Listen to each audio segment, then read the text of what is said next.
Os 6 passos da salvação. Hoje vamos aprender um dos temas mais fascinantes da Palavra de Deus: a salvação. O estudo está dividido em 3 partes: a salvação no Antigo Testamento, a salvação no Novo Testamento e 6 passos que o homem deve dar para confirmar a salvação.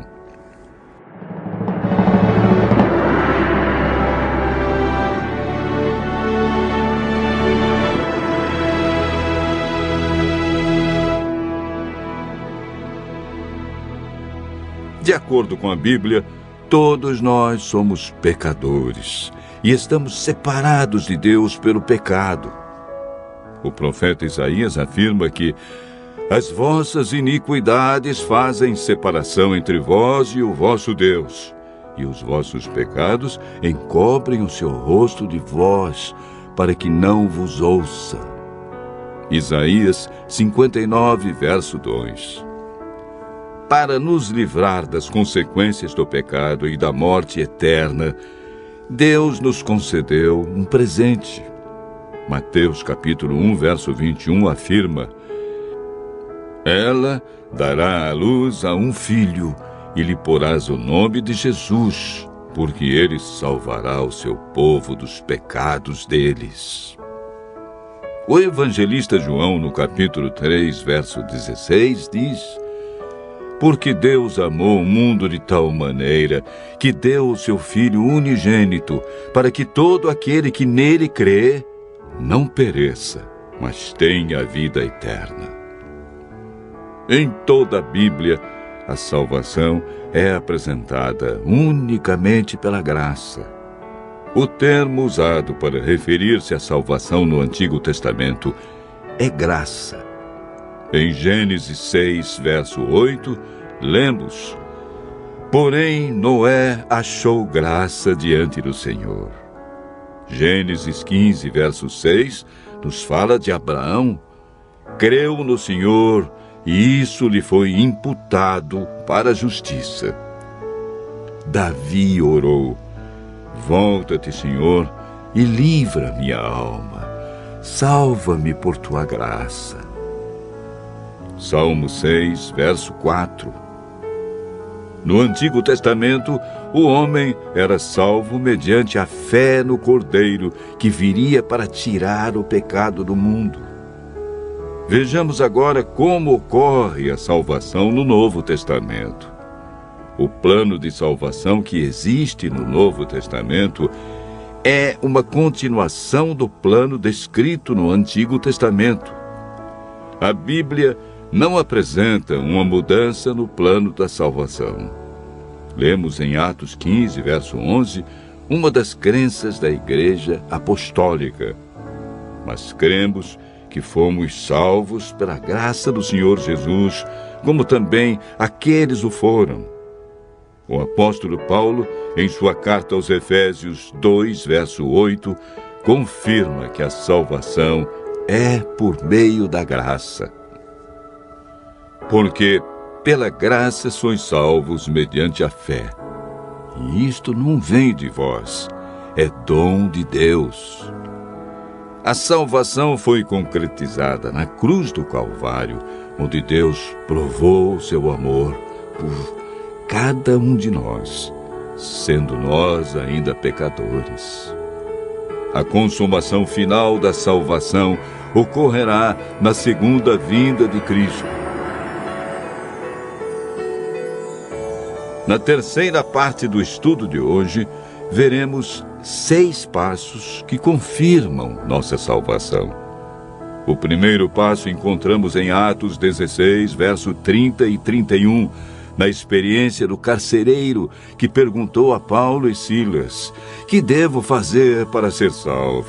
E eles responderam: crê no Senhor Jesus e serás salvo, tu e tua casa.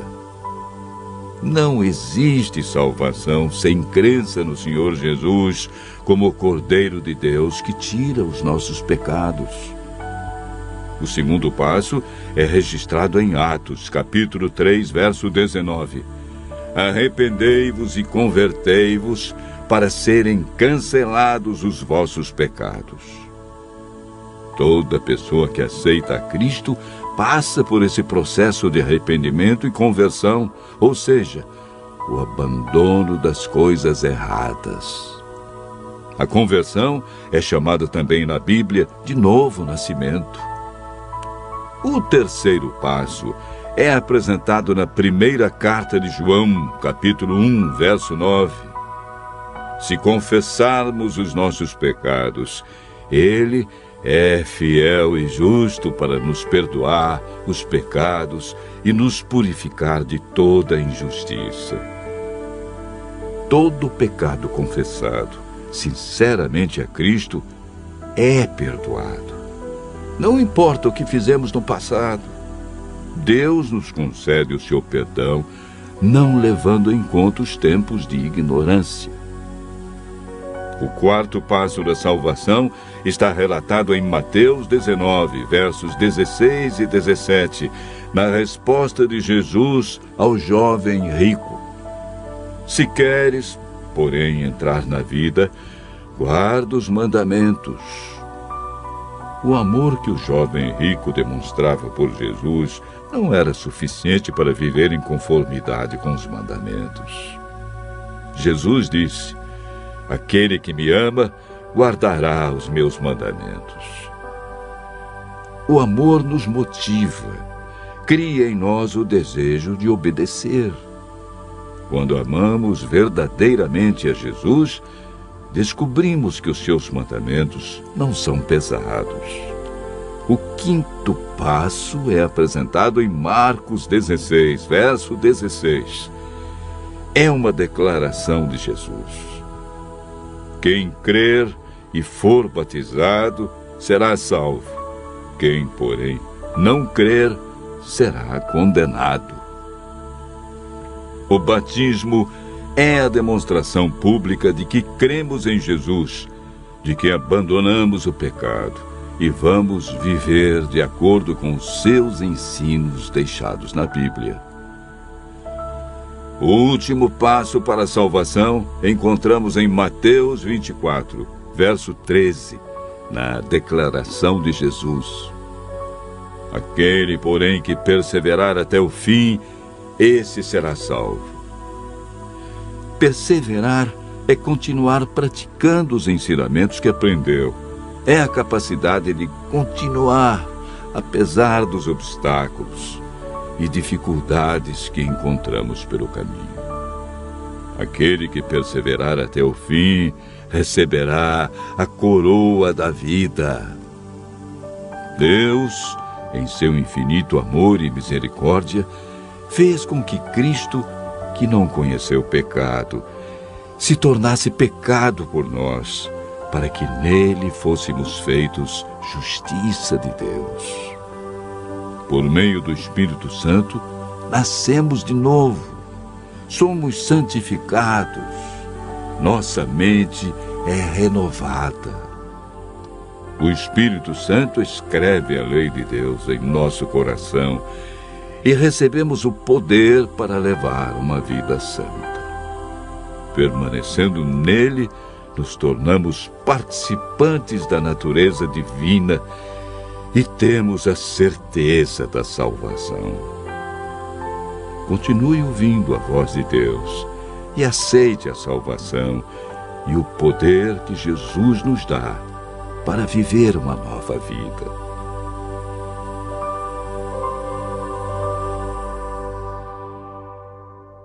Você acabou de ouvir mais um tema da série Ouvindo a Voz de Deus. No site www.bibliaonline.com.br você poderá solicitar o curso bíblico completo. Será um prazer atendê-lo. Seus amigos adventistas do sétimo dia.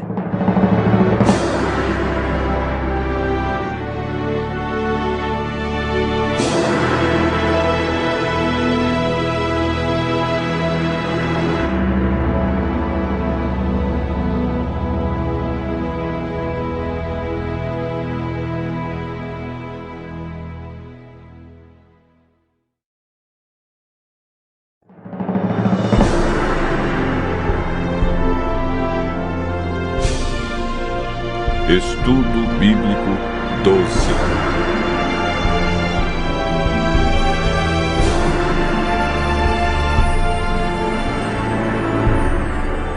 A verdade sobre o juízo.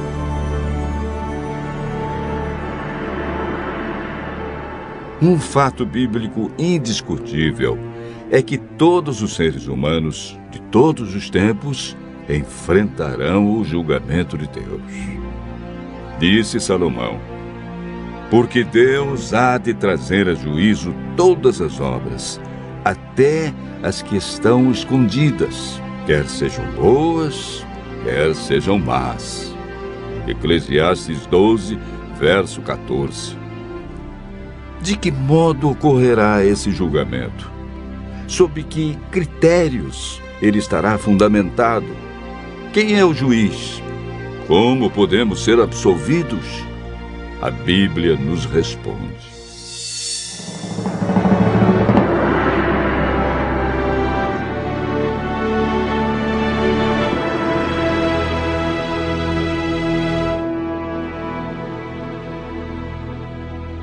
A Bíblia nos deixa claro que a salvação é recebida unicamente pela graça quando aceitamos a Cristo e passamos pelo processo de conversão, arrependimento e confissão dos pecados.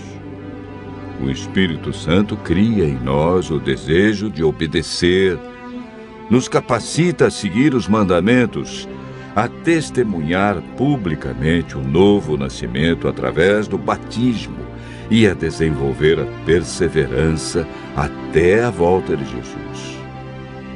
Muitos de nós, quando ouvimos falar sobre o juízo, ficamos temerosos. O temor está relacionado com a compreensão errada de Deus e seus atributos. João diz que Deus é amor. O ato de julgar na Bíblia está relacionado com a salvação. O apóstolo Paulo nos esclarece como será estabelecido o juízo de Deus. Bem sabemos que o juízo de Deus é segundo a verdade contra os que praticam tais coisas. Através deste texto, podemos concluir que o juízo de Deus será segundo a verdade. Muitos perguntam: o que é a verdade? João relata as palavras de Jesus: santifica-os na verdade. A tua palavra é a verdade. O salmista afirma que a lei de Deus é a própria verdade. João descreve no Apocalipse como será efetuado o julgamento. Vi também os mortos, os grandes e os pequenos, postos em pé diante do trono, e então se abriram livros.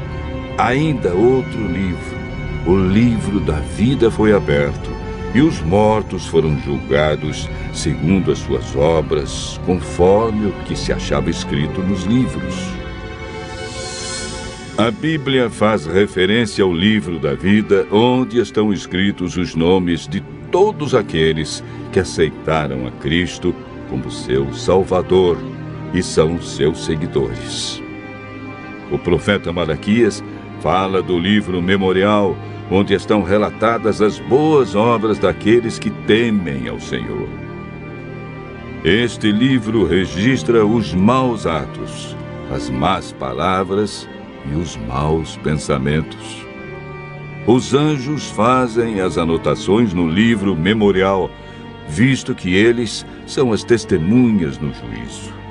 O sábio Salomão afirma que Deus há de trazer a juízo todas as obras, até as que estão escondidas, quer sejam boas, quer sejam más.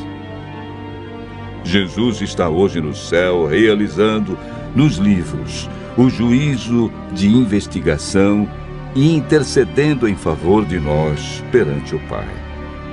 A primeira carta de João, capítulo 2, verso 1, diz: filhinhos meus, estas coisas vos escrevo para que não pequeis.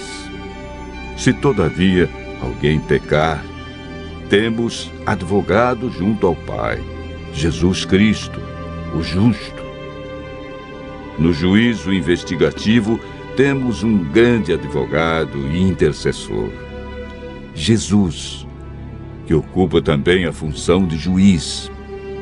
Lemos em João, capítulo 5, verso 22, o Pai a ninguém julga, mas ao Filho confiou todo o julgamento. Todos os dias, cada um de nós está decidindo aonde vai passar a eternidade. Este julgamento deve ocorrer antes da volta de Jesus, pois, de acordo com Apocalipse 22, verso 12, quando ele vier, trará recompensa a cada um. Após a vinda de Cristo, tem início a segunda fase do juízo, o juízo de comprovação, que ocorrerá no céu durante os 1000 anos, no qual os justos farão parte. Após os 1000 anos, haverá o juízo executivo, ou juízo final, quando aqueles que não aceitaram o plano de salvação receberão a triste sentença de morte eterna, e os justos viverão eternamente com Cristo, recebendo um novo e eterno lar. Durante o juízo de investigação, Paulo afirma que todos nós compareceremos perante o tribunal de Cristo para que cada um receba segundo o bem ou o mal que tiver feito. Em todo julgamento, precisamos de um advogado e um juiz. No juízo celestial, Jesus é nosso advogado e juiz. Os livros que serão usados no juízo são o livro da vida e o livro memorial. As testemunhas são os anjos. O acusador é Satanás. Um aspecto muito importante a ser visto na palavra de Deus é a definição da norma ou padrão pelo qual seremos julgados. Tiago 2, verso 12, diz: falai de tal maneira, e de tal maneira procedei, como aqueles que hão de ser julgados pela lei da liberdade. Viver em conformidade com a lei de Deus trará liberdades no juízo. Deus espera que cada um de nós seja aprovado no juízo.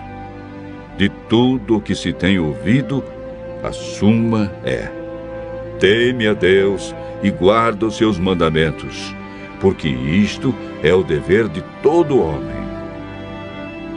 2 Coríntios, capítulo 6, verso 2, afirma: eu te ouvi no tempo da oportunidade e te socorri no dia da salvação. Eis agora o tempo sobremodo oportuno. Eis agora o dia da salvação. Hoje é o dia de tomarmos uma decisão ao lado de Cristo, pois Ele nos livrou da condenação do pecado, entregando-se por nós na cruz. Aceite hoje o amorável convite de Jesus. Vinde a mim, todos os que estão cansados e sobrecarregados, e eu vos aliviarei.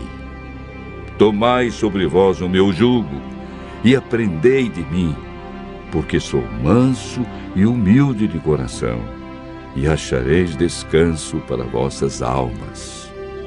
Porque o meu jugo é suave e o meu fardo é leve. Continue ouvindo a voz de Deus e praticando seus ensinos, pois nenhuma condenação há para os que estão em Cristo Jesus.